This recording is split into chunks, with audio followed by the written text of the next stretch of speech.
E.G. Marshall. I don't know about you, but for myself, I have never shied away from any story which involves coincidence, because real life produces many more outrageous coincidences than the fertile brain of any author can dream up. History teems with them. If Mrs. Grant had not disliked Mrs. Lincoln, the play they would have attended was Aladdin at Grover's Theater, and the president would not have been at Ford's Theater to be assassinated. No sense in belaboring the point. The fact is that coincidence is a fact of life, and the axle of the wheel about which this story revolves. Our mystery drama, The Dead Ringer, was written especially for the Mystery Theater by Ian Martin and stars Don Scardino. It is sponsored in part by your Singer Sewing Center and Buick Motor Division. I'll be back shortly with Act One.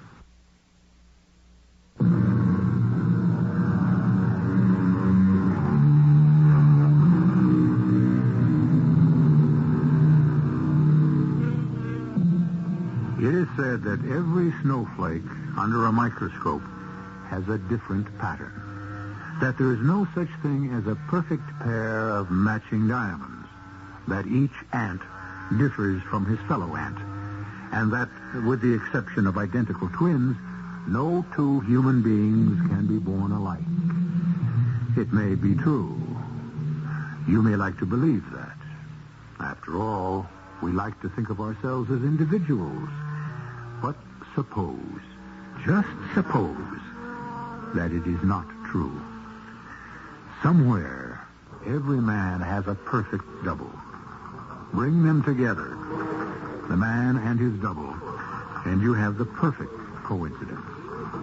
Let's start off by meeting Detective Third Grade Bruce Hart. Come.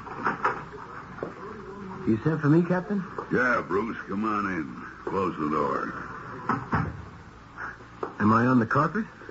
No, son, you just had it pulled right out from under you. Sit down. Oh, thank you, sir. I don't want to stretch this out. I feel lousy enough as it is. We got a little something going this stinking year of 1931. It's called the Depression. You may have noticed. Yes, sir, Captain. It's kind of hard to miss. So they're cutting the force. I've been struggling with my quota all day. You mean I'm getting the bounce?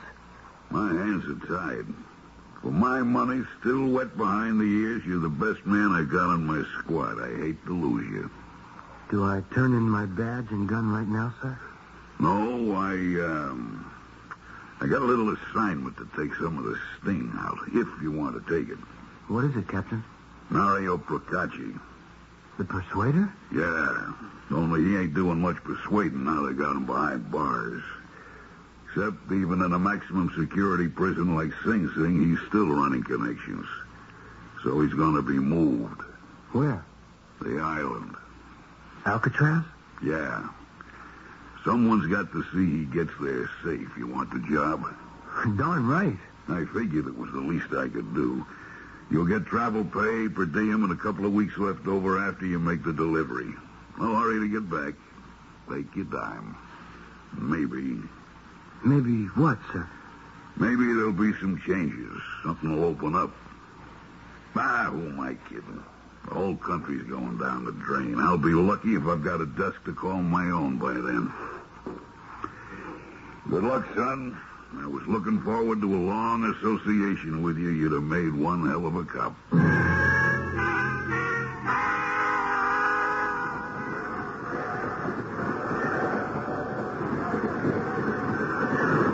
They turned my prisoner over at Penn Station, manacled to me, sullen, hiding behind dark glasses, uncommunicative, avoiding my glance as much as everyone. It wasn't until we were beyond Philadelphia that he took off his glasses and even looked at me. Holy Mother. What is it, Procacci? It's the first good look I took of you. Somebody give me your moniker. Hot, right? Uh-huh. I get the word you ain't going to be PD much longer. That's none of your business. Who's to say?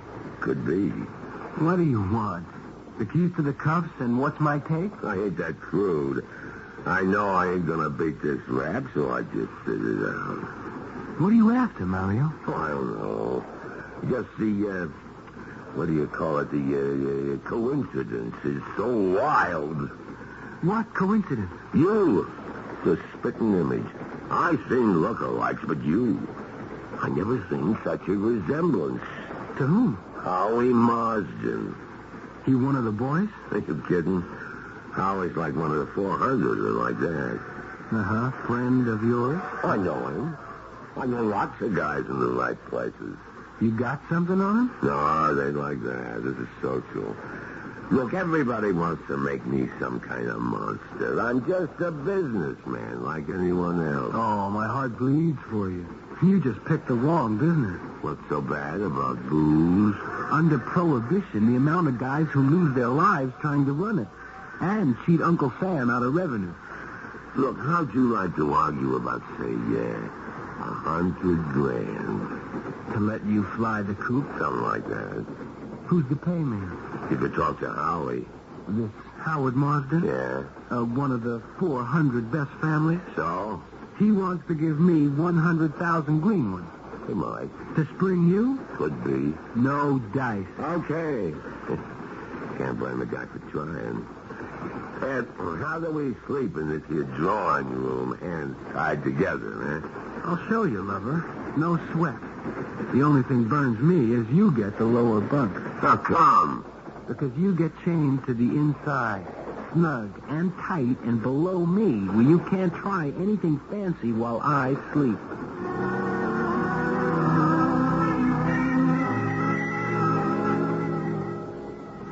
The next day, Mario didn't bring up the subject of Howie Marsden again. Except while I read a book, I'd be conscious of him studying me out of the corner of his eyes, shaking his head in a sort of wonderment. After dinner that second night, he brought the man's name up out of the blue.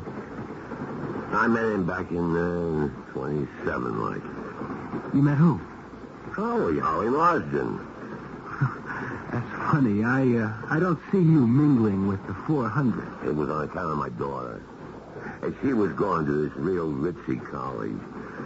Howie was a graduate student in law in the same town. He had the hots for Penny. Your daughter? Yeah, Penelope's the full name. Penelope Price. You see, she thought her father was dead. How come? It's the only kid I ever had. Her mother, God rest her soul, died soon after she was born. I didn't want none of what I was to rub off on my kid. I found me a nice, good, solid family to bring her up. Your daughter? Yeah. It was done through a clean mouthpiece, nice and legal and all. Adopted. But I seen there was plenty of money, and I watched everything happen to her like a hawk. She was my own, wasn't she? You gave her quite a break. No, I didn't. Every guy pulls some bonehead play sooner or later, and the real sucker play that I made was with Howie. How do you figure? He checked out perfect in every way. I knew Penny was nuts about him. I agreed to the marriage, but the one mistake I made was letting him know who I was. He tried to put the bite on you. So not straight out. He started law practice. I threw a few things his way to help him out. Legit stuff. But this boy may have had a social background a mile long, but come to the long green, he had the shorts. I let him in on a few things, a little over the line. What the devil? He was family. And this way, like I was an old client of his, I could see Penny now and again. And not using my own name. Then what? Suddenly the heat was on. I seen the feds were boxing me in. I had some certain things I wanted put by safe in case I hit the slammer. So Okay, I said enough. I sit here looking at you and forgetting you're a cop. It's my honest, open face. It's the baby faces hang the 00 on you. Except I got a nice strong hunch you ain't like Howie. I thought you said I was the spitting image. Outside, yeah. Inside, something else again.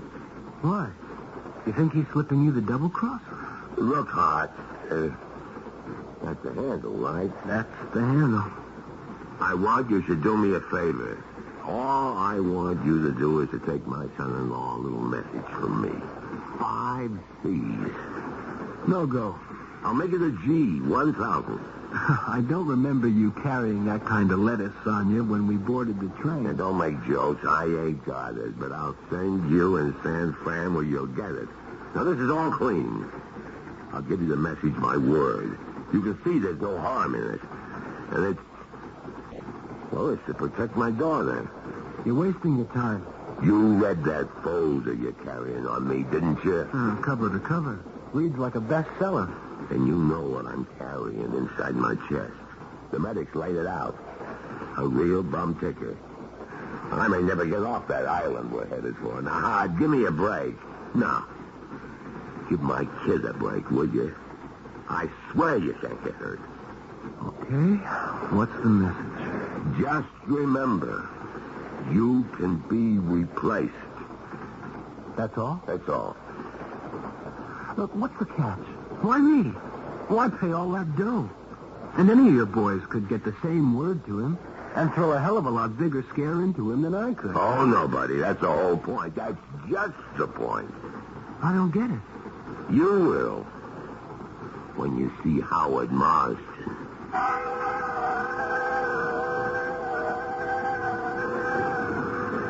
I'm not going to defend it. I thought it over that night, and I made up my mind. Who was I going to hurt? And at least I could maybe help out an innocent girl. He could smell this guy Howie was a wrong one, whatever he was trying to pull. I had read that doctor's report, and Mario sure wasn't coming off that island. And it was depression time, and no job, and $1,000 is a lot of dough. Just go there like it's dinner time. Ring the bell unannounced. Yeah, now the best way would be to go after dark and kind of keep your hat down and your coat collar up in case it's a maid or a Penny who opens the door. If it's them, you ask to see Howie. If he's not there, you'll go back? I'm not so sure I like it. You're using me to put the fear of God into this guy your daughter married because I look like him. I'm not exactly a fool. You're turning the screws on the guy. You got it. Well, does he deserve it? I ain't quite sure. Now, look, kid. There's dough involved. With California property laws like they are, he might even want to risk not sharing it with her if something happened. To me. I don't trust the guy. But you trust me. How come? I spent 3 days tied to your wrist. I may have no education, but I can read character. Yeah.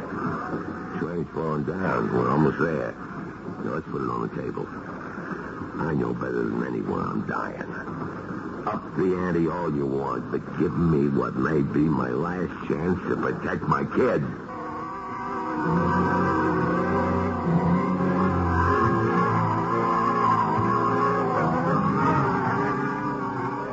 It was just turning dark. I went out by cab, but paid him off at the gate and walked up to the house. It wasn't large, but it spelled money and good taste. I was just about to mount the steps to the front door when I heard it. It was a shot. I should have taken off running, but my cop's instinct made me go for my own gun and run towards the front door. As I got there, the door was opened violently, and the most beautiful girl I've ever seen in my life came running out, a .38 revolver in her hand. Who's that? Who are you?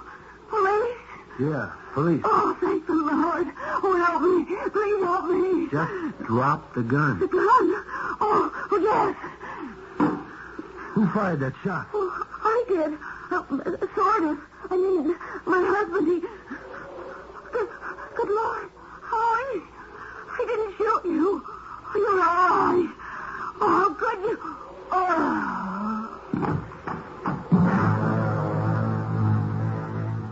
One good look at me, and she passed out. I couldn't blame her once I got inside, because the dead man who was shot and lying on the floor could just as easily have been me. He was more than a spitting image. He was a dead ringer for me.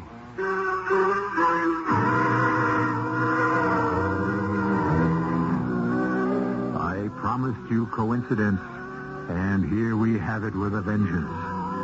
Except, whose vengeance? A dying crime boss who still might be able to let a contract? A distracted and unhappy wife? Or persons unknown? The only way to find out is to wait a couple of minutes until I return with Act 2.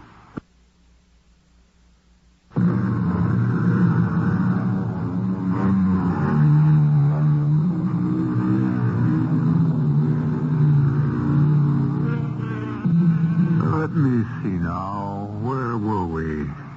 Oh, yes.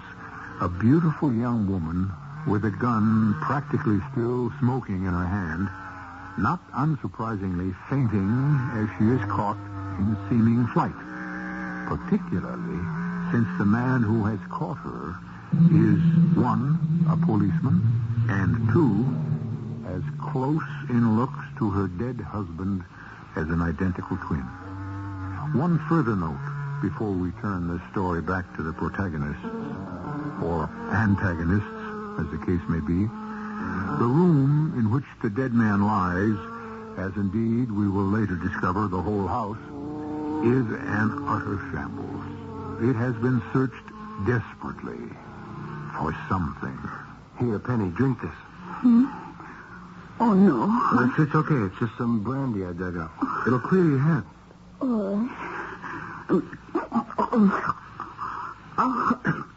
What happened? That was the question I was going to ask you. You? Who are you? No one to be afraid of. Yes. Didn't you say you were a policeman? Yes, but... How did you know my name was Penny? Well, there are other more important questions first. Oh, no. Howie, what are you trying to do to me? I'm not Howie. Well, then, who? This has got to be some terrible nightmare. If I could just wake up. If you want something to shock you awake, I suggest you take a good look at what is your husband, or what's left of him, on the floor. Oh, no. Why did you shoot him? I didn't. You didn't fire a shot with this gun? Yes, no. I mean, not exactly. How he was dead already was... I don't know what's happening. How he's dead on the floor. Only he isn't. I mean, he was standing in front of me.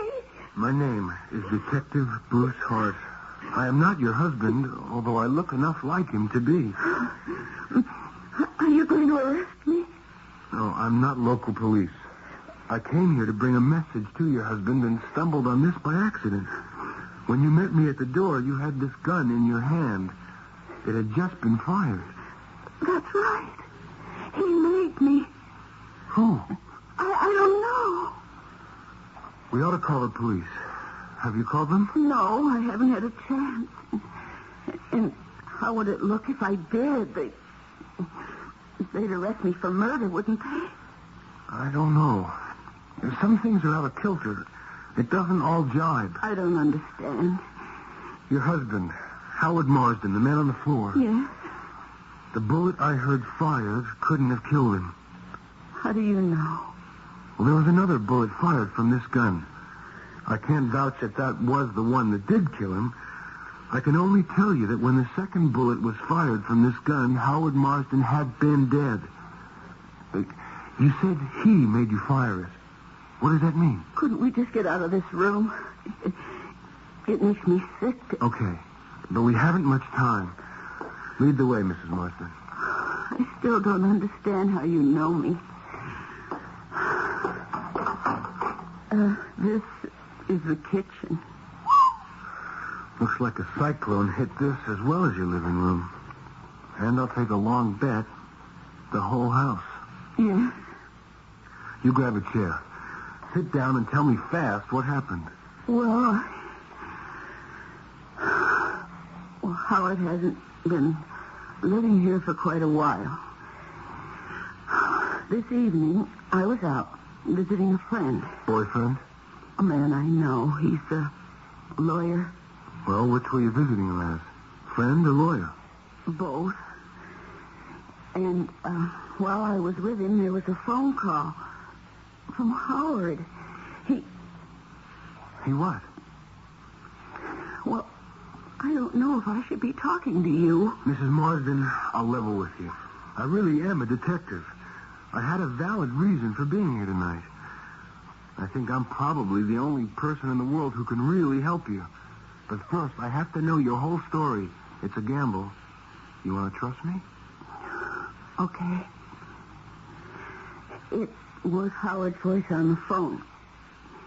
He said he'd been thinking things over and that he thought he'd been wrong and that he'd be back at the house at 7:30 and could I meet him there alone so we could talk. The boyfriend heard this?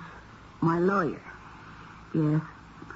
I mean, he heard my end of the conversation. Well, didn't he want to go with you? Yes, but George... Who? George Redding. That's my lawyer. Oh. He had another appointment he couldn't put off. With whom? Oh, I don't know. Business? So what did you do? Oh, well, I wanted to think about a lot of things. I took a cable car to Fisherman's Wharf and just wandered among the crowds. And then I came back up over the hill and drove back and arrived here just a few minutes before you did. Well, tell me what happened then. Well, the lights were on in the living room, and one of the doors to the patio was open. I just walked in, and one look was enough to freeze me with terror. Why? Well, you'd see the way everything is ripped apart. And then I saw Howie lying on the floor, and the blood. Well, I went to him. This revolver was lying beside him, and stupidly I picked it up, and suddenly, before I knew what was happening, somebody grabbed me from behind, and one arm locked around my throat until I could hardly breathe, and the other hand closed over mine and made me fire that gun. And then I was thrown violently forward. Before I could get to my feet, whoever it was, it disappeared. Man or woman? I couldn't tell. You don't believe me, do you? I'll tell you something, Mrs. Marsden. My being here is an accident. Count me out for the moment. Either you killed your husband and tore this house apart looking for something, or you were framed, set up. But who would want... I don't know. But if we want to get you off the hook, we're going to have to move fast. What do you mean? If you're supposed to be caught red-handed, someone must already have called the police. You think I could pass for your husband? Oh, of course. It's hard for me even to look at you and think that Howie is... I mean, if I can't tell the difference, how could anybody else? I'll give you 24 hours. You'll have to brief me, prompt me, cover for me. But for those 24 hours, your husband isn't dead. You got me? You got a freezer downstairs? Yes? Is it full of food? No. Since we broke up, it's practically empty. Think we can fit your husband's body in there? I guess. Okay, then we better move fast and get rid of him and that blood-stained rug before those cops arrive.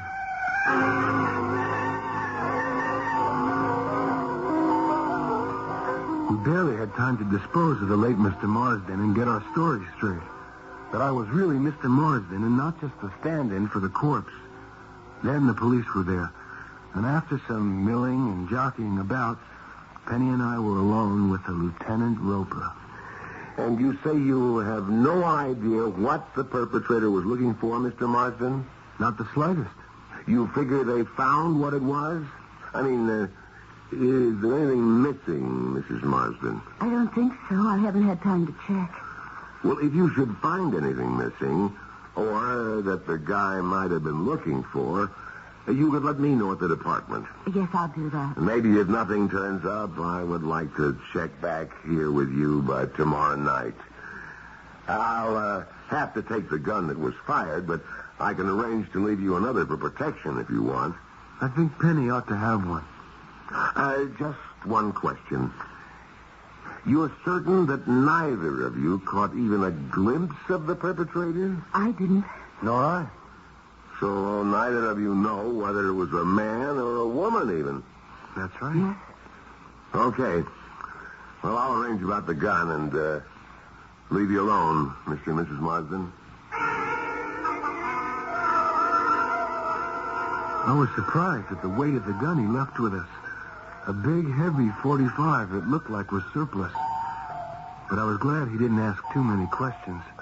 I already had my neck stretched way out. And there was a lot to do as fast as possible. As soon as he left, I got a few things straight with Mrs. Marsden.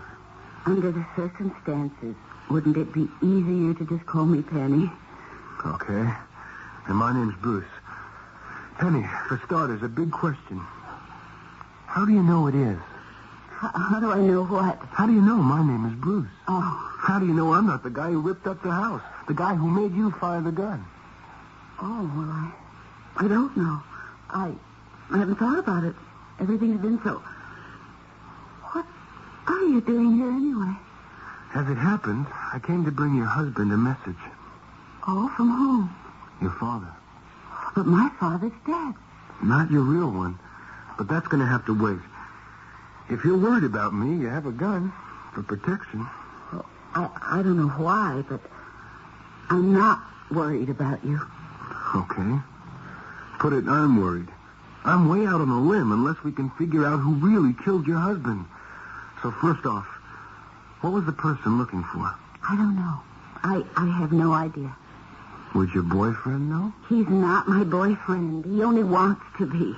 Well, we'll ask him. Did your husband have a girlfriend? All the time. Oh, played the field, did he? Oh, but not totally promiscuous. Just one at a time. His last one seemed to have him sewed up pretty well. Who?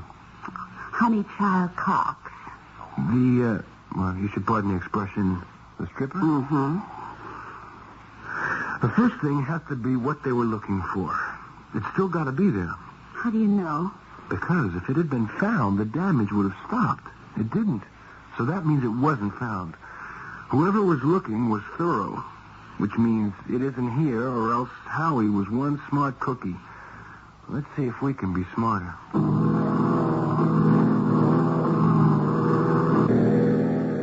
I tried all the trick places. The bottoms of drawers, in back of the stiles between the drawers, under the top of the toilet tank, 1,000 other gimmicky little hiding places people dream up. Finally, the corpse itself. The clothes had been searched. Pockets turned outside in, linings ripped out, trouser cuffs torn apart. There was one last final possibility. Bullseye! His left armpit was shaved, and taped underneath it was a safe deposit key, number 2824. I've never seen it before. It's not mine. I wonder, what did your husband bank? First Underwriters. We both have accounts there. Oh, I'm sorry. I am so tired. Well, you have time for, let's see, about a 4-hour nap. Oh. We can't do much else but wait until the morning. But 9 o'clock, you and me are going to be waiting for the bank to open up. Oh, before you hit the sack, can you show me something with your husband's signature on it? Of course. But why do Well, I'm in this far. I might as well go all the way. I'll have to practice it so we can get that safe deposit box open in the morning. It all went just as easily as if I'd been Howard Marsden himself. Alone in a bank room with Penny, we opened a large box. It contained only 2 things. A sealed letter addressed to Penny, or to whom this may concern, and dough. Wads of it, in old bills, mostly hundreds, but some packages of thousands. It had to be at least $1 million. I've never seen so much money. Not many of us do. Here, better open this letter. Oh, I'm too nervous. Why don't you? One, because it definitely says to whom this may concern, but mainly because it's addressed to you. You better check it. See what it is.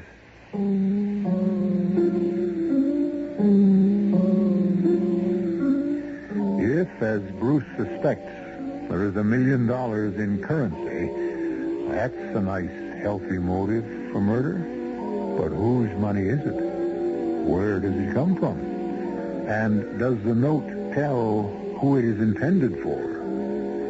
Those are questions we can answer when I return with Act 3. Thanksgiving is a day of tradition, like Macy's Thanksgiving Day Parade. Exciting football rivalry. And, of course, family and feasting. Traditionally, the Friday and Saturday after Thanksgiving are great sale days at Macy's and Bamberger's. 2 days of tremendous savings on furs, fashions, and accessories for the whole family. Marvelous home furnishings, TVs, stereo, appliances, and a matchless selection of gifts. The Friday and Saturday after Thanksgiving. Traditionally, 2 great days for everyone to shop and save at Macy's and Bamberger's. A Fisher-matched stereo system featuring the famous power-packed 190B receiver, 2-way Fisher speakers, and BSR changer. If purchased separately, these components would cost you $520. This great system is now just $300 during Macy's and Bamberger's Thanksgiving weekend sale.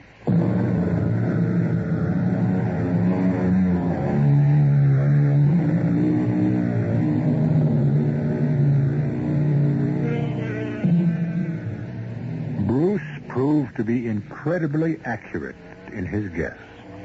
The contents of that safe deposit box added up exactly to $1 million. But they mattered far less to Penny than the stunning content of the letter, which read substantially as follows. My dearest Penelope, someone is trying to kill me. Most probably someone your father has provided for the dirty business. If I'm lucky, no one will ever read this. I shall have my divorce from you and shall quietly steal away with this fortune your father gave to me for safekeeping. If Mario Procacci even suspects I dream of double-crossing him, I know my death warrant is signed. I wonder who my executioner is. Is it you? Did sweet Penelope know all the time who she really was? And when the moment came, was it like father, like daughter? Well, as I say, if this is being read, what the hell's the difference? I'll see you there someday in hell, Howie. Mario Procacci? That gangster is my father? Now, he didn't bring you up, Penny. But he was responsible for my being brought into the world. If he was also responsible for seeing to it that you and your foster parents never wanted for anything in all your life. Oh, of course. You were the messenger, weren't you? Oh, you must be a great friend of my father's. Hardly. And I suppose you think you have me in the perfect spot now. You can blackmail me into silence by threatening to expose me as Howie's murderer. Are you? No. Can you prove it? Yeah. No. Well, then there's still a lot of work to be done. Incidentally, for your information, I was no friend of your father's. I was, and still am, a police officer who was assigned to escort him safely from Sing Sing to Alcatraz. Alcatraz? My last job for the police department was to deliver your father safely to where he is. But there's no time to talk about me now. I've got to get going. Where? Can I go with you? No. I do this by myself. I am not going back to that house. Darn right you're not. We're checking you into a hotel, and just for everyone's safety, I'm providing an old ex-cop friend of my father's to stand guard over you. To protect me or watch me? Maybe a little of both, till I check out some loose ends. The lawyer boyfriend was first, and although I didn't know him from Adam, he certainly thought he knew me.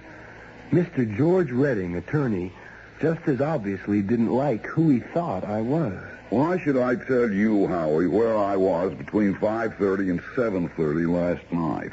You were with my wife last night at 5:30, weren't you? You know darn well I was. You called me here at my office, and I answered. At my office. Note that. So don't think you can start any kind of divorce action on the basis of that. Were you together from 5:30 until she came to meet me at the house? No, I was not. I had business to attend to. We parted after your call. Where did you go? That is none of your business. But I'm going to answer you before you go digging. For your information, during that time, I was doing what Penny was apparently doing, thinking about you and her in the future. I rode all the way out to Monterey and sat looking at the sea, trying to figure out an acceptable or even unacceptable way to get rid of a toad called Howard Marsden. I didn't get back until after 11. I didn't stop to eat or for gas. I didn't see anyone I knew. That's not much of an alibi. I don't need any alibis. I guess you don't, George. If you did, I'm sure you'd have set one up. It wasn't enough to strike George off the list altogether, but my hunch was he wasn't my man. If he was a murderer, he was the best actor I'd ever seen. Because when what would have been a corpse to him walked in unannounced, he hadn't even turned a hair as he greeted me. My greeting from Honeychild Cox was something else again. When she opened her door and grabbed me, she smothered me. She was a big woman, a lot of woman, but she had all the strength of a man. Harry, baby. Oh, my God, sweetie. Where you been? Hey, honey, take it easy. When did I ever? Oh, Lordy, it's so good to see I could eat you up. I swear. This poor little southern gal thought some of those rough old boys had gotten to you. Come on in, sugar. Come on in. Why didn't you use your key? I forgot it. Well, where you been all the live long night? I've been fretting myself half to death. You didn't sack up again with that two-bit little wife of yours. No, honey, nothing like that. Well, you just better not have, or honey's liable to pull your ears off. Nobody 2 times me. You think I would? Oh, not with my Vegas connections, sweetie. No, I don't think you'd run out on little old Honeychild while she still wants you, and while you're still into me for all the hard-earned dough I was silly enough to lend you. To keep those iron-nosed boys from breaking my darling's legs. Did you make a deal with your wife to get yourself and me off the hook? Well, I'll tell you, Honeychild. You told me whose brat that skinny little runt was. You promised you could get her to pay off so you could pay me back and get the Vegas bunch off your back. Okay. Did she come through? Oh, sure. Didn't I tell you I could wind her around my little finger? Let the money talk.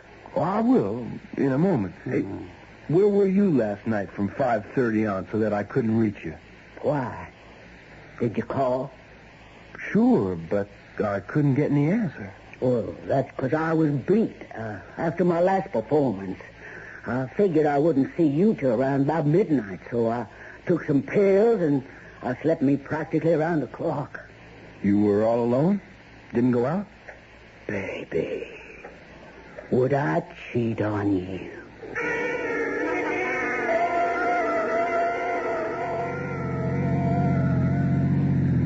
Do we have to go back to the house? It would look funny if at least one of us wasn't there when Lieutenant whatever his name is... Roper. That's right. Anyway, when he checks back.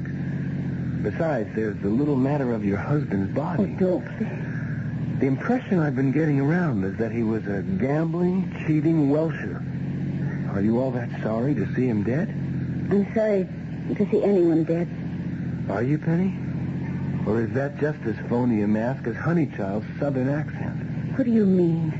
Process of elimination. Your lawyer, George, could have killed Howie. Honeychild could have. I don't think they did. You don't think I did? You were the only logical one left. But here's why I'm gambling you didn't.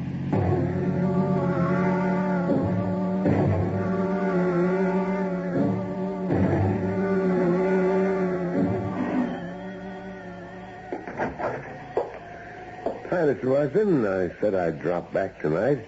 Yeah, I've been expecting you. Shall we go in the living room? Sure.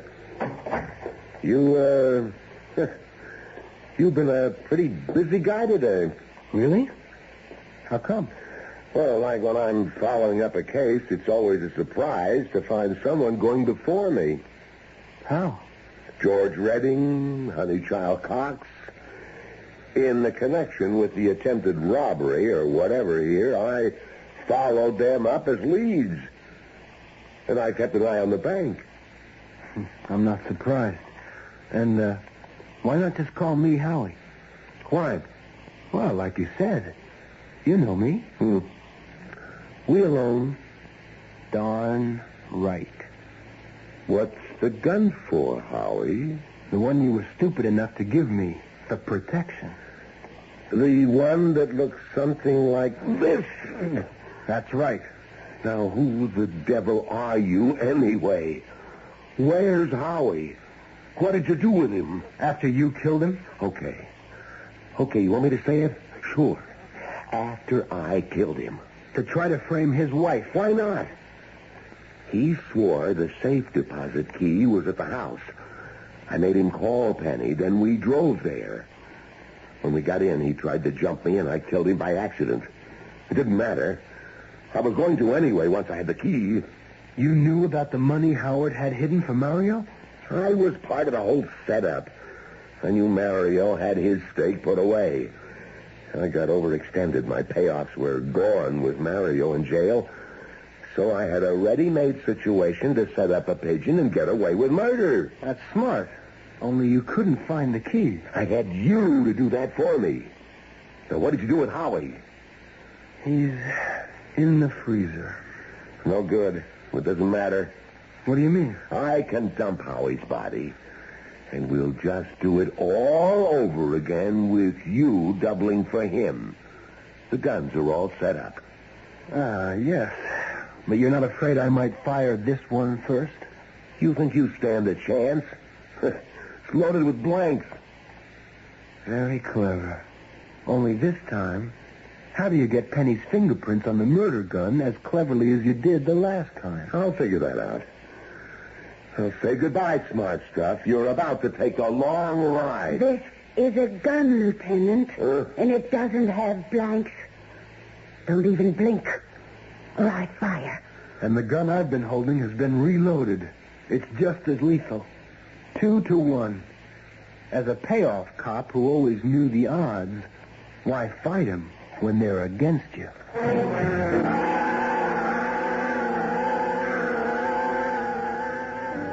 Howie fooled me. I was young. He looked awful good. And he fooled my foster parents as well. But the last couple of years, I finally saw through him for what he was. If he'd ever been honest with me, he could have had all the money I didn't even know was there. All I wanted was my freedom. What's going to happen now? We have the lieutenant, a long, complicated form of police procedure, confiscation of the money, except for that nice $10,000 reward for recovering it. Lieutenant Roper will get his. And us?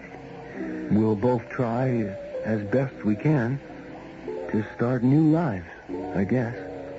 I guess. Well, as long as we're celebrating, would you like some brandy or something? No. I wouldn't like some brandy or something. Okay.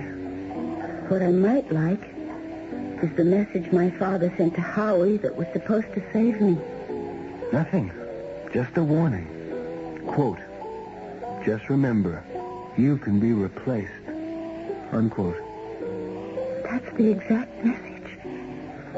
Honest. Sure. Maybe I'm going to have to meet that father of mine someday. Like you said, he made some mistakes, but you didn't figure him all bad. Like how? He said, you can be replaced.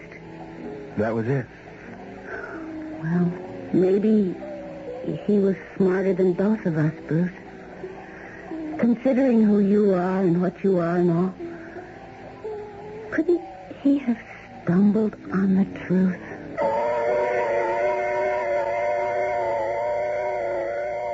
It was an entangled legal web.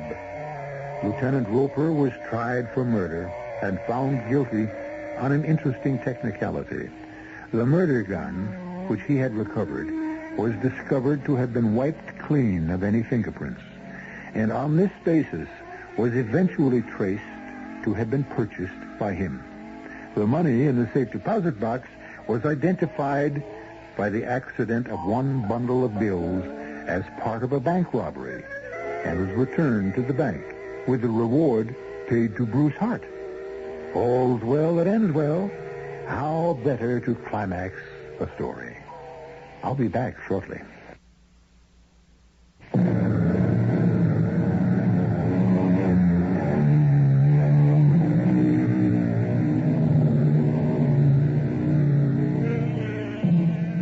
As with all good stories, there is a sequel. From the reward and his conscientious handling of the case, Bruce Hart did establish a successful and beyond reproach business in a difficult field. Better than that was a happy marriage that eventually took place, joining Penelope and Bruce. Fate had decreed that Mario Procacci, sometime before the marriage, died on a lonely island, which no longer exists, a victim of a heart attack. Our cast included Don Scardino, Evie Juster, Leon Janney, and Jackson Beck. The entire production was under the direction of Hyman Brown. Radio Mystery Theater was sponsored in part by Anheuser-Busch Incorporated, brewers of Budweiser. This is E.G. Marshall inviting you to return to our Mystery Theater for another adventure in the macabre. Until next time, pleasant dreams.